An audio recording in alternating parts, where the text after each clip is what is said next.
Hi, I'm Lauren with RunHoly.com, and I've been doing a series on how to pray just to give you steps and techniques to use in your prayer time, and so that you could learn how to have focused time in prayer and how to have effective time in prayer, and basically just make your prayer time a reality that happens every day and also just more enjoyable. You can use all of these techniques or just some of them, but today I'm going to cover one of the last aspects that I include in my prayer time. Sometimes I don't always include these. And so basically, in the analogy of spiritual fitness being similar to physical fitness, this would be sort of the cool down part. And so what I do during this time is that I will sometimes meditate, and this should not be confused with the New Age meditation. Basically, in that type of meditation, you empty your mind and you don't really focus on anything. But instead, in this meditation, I would take a verse and I would focus on that, basically just stating it in my mind. Let's just take the verse, "He will supply all of my needs according to the greatness of His riches." I'm not sure if that's exactly how the verse goes, though, but I'm just going to use that verse. So I would just take that and I would say, "He will supply all of my needs." And maybe I'll just stop there and I'll meditate on that, and I'll just let it go around and around in my head. You know, really, we do this all day long. We're always meditating on something, whether it's a problem, a worry, a concern of ours, something that we're obsessing over, our weight, our diet, things that we need to do, concerns about the future. We're always meditating on that. So just instead of that, I just direct my thoughts to meditate on something else, usually a scripture. And so you take that scripture and He will supply all of my needs. He will supply all of my needs. He will meet all of my needs. He'll supply them according to... Okay, and so you get the point. A great verse to meditate on is Psalm 23. "The Lord is my shepherd, and I shall not want. He'll lead me in paths of righteousness for His name's sake." He'll lead me in paths of righteousness. Paths of righteousness.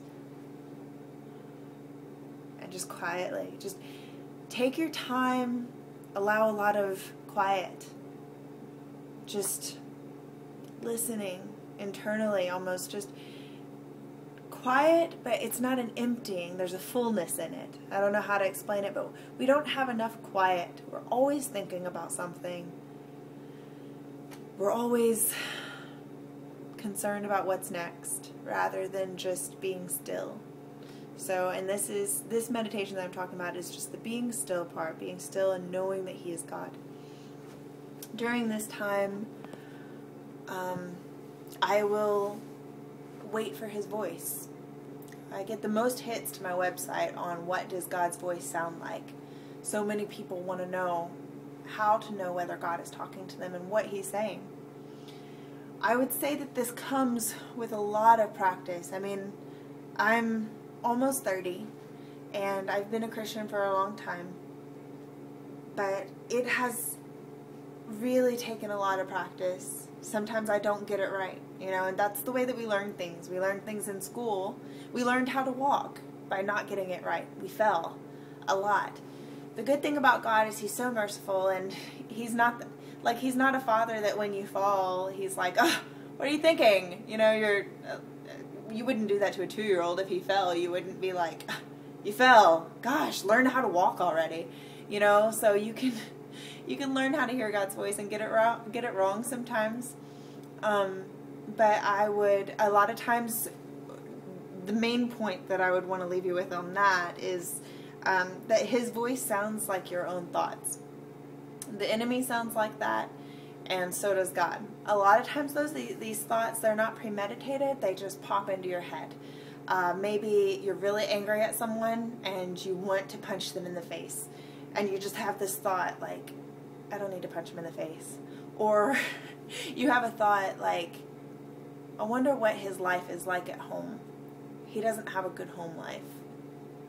And that thought didn't come from you because you really want to punch him in the face. You don't want to think about his home life and his struggles. That's one of the ways God just interrupts our thoughts and says, He shows us how to have mercy on people. So in my quiet time, a lot of times I'll just sit there and I'll read the verse. I'll have a lot of quiet spaces and give room for God to speak to me. When I feel like a thought has come into my mind that I feel like is God, I'll write it down. I will go back and I'll look at the thought and I'll see if it's biblical. Because God's voice will always be biblical. He's not going to tell you something that doesn't agree with His word. So that would be the most important thing. I mean, if you feel like God's telling you to marry someone, you're a Christian, they're not a Christian, that's probably not God. It's probably either yourself or somebody else. So